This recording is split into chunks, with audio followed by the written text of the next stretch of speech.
Dans votre 13h à présent, soyons gourmands avec ce petit gâteau rond, moelleux et parfumé qui se décline de toutes les couleurs. La folie macaron, un gros business. De plus en plus de passionnés et d'entrepreneurs se lancent. Alors quel équilibre entre tradition et innovation? Y a-t-il une ou plusieurs recettes? Valérie Hurtel nous le dira.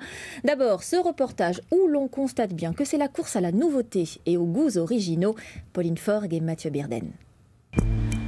Avec sa belle coque lisse et sa couleur appétissante, le macaron se dévoile aux yeux des plus gourmands. Un caramel à fleur de sel, une pétale de rose, une lavande. En une dizaine d'années, la petite pâtisserie de luxe s'est muée en ambassadrice de la France à travers le monde. J'aime le goût, les textures aussi, les parfums, les différents parfums qu'on trouve ici. Et au Mexique, on ne trouve pas de macarons.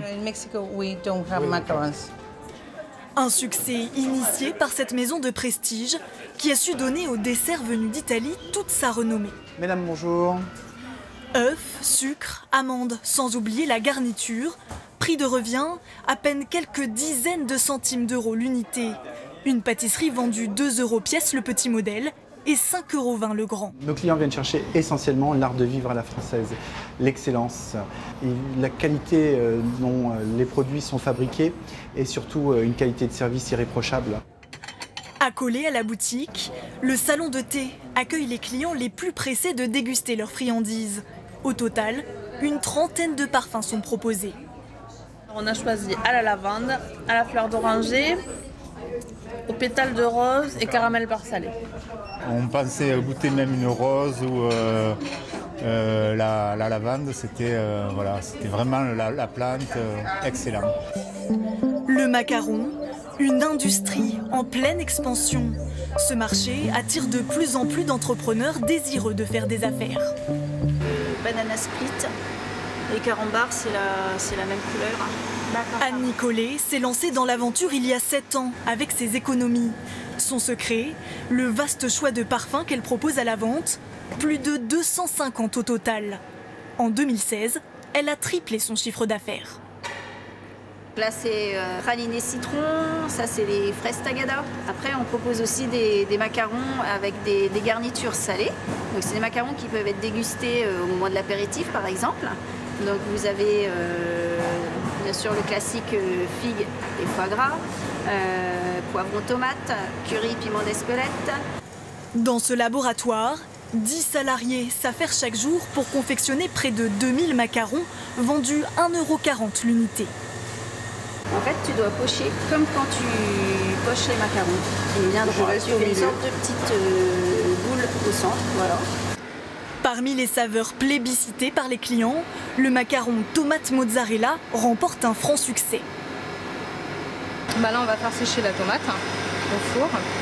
Et après, je vais faire mes préparations en mettant ma mozzarella, mon mascarpone et mon basilic.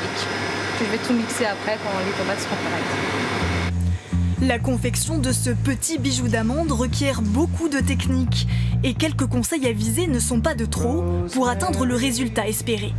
Je vais le faire un peu tomber comme ça. En fait, On l'écrase. comme si on écrasait un petit peu. D'accord ? Josette Roland participe à un cours de cuisine pour la première fois. Un cadeau de son fils pour l'initier à l'art du macaronnage. Je suis très salée mais très peu sucrée, donc voilà, je me lance dans le sucré. Depuis l'ouverture de cette enseigne il y a 3 ans, près de 50 000 pâtissiers en herbe se sont succédés derrière les fourneaux. Ici, il faut débourser près de 75 € pour percer les secrets du macaron. Pas si facile que ça, mais ça viendra. Les cours macarons ont toujours beaucoup de succès parce que c'est vraiment un produit qui est devenu un petit peu à la mode, qui se décline en beaucoup de parfums. Et puis le macaron, c'est pas donné. Et donc là, pour le coup, ça permet de les réaliser facilement aussi à la maison.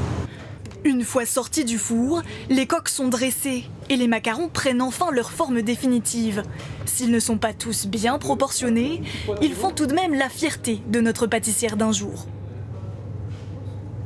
Alors il y en a qui sont beaux, il y en a qui sont un peu moins beaux, qui sont petits, mais ça viendra. Ça ne peut pas être parfait à la première fois. Une première tentative réussie qui sera sûrement suivie de nombreuses autres. Petite gourmandise mais gros business, Le macaron n'a pas fini de faire parler de lui.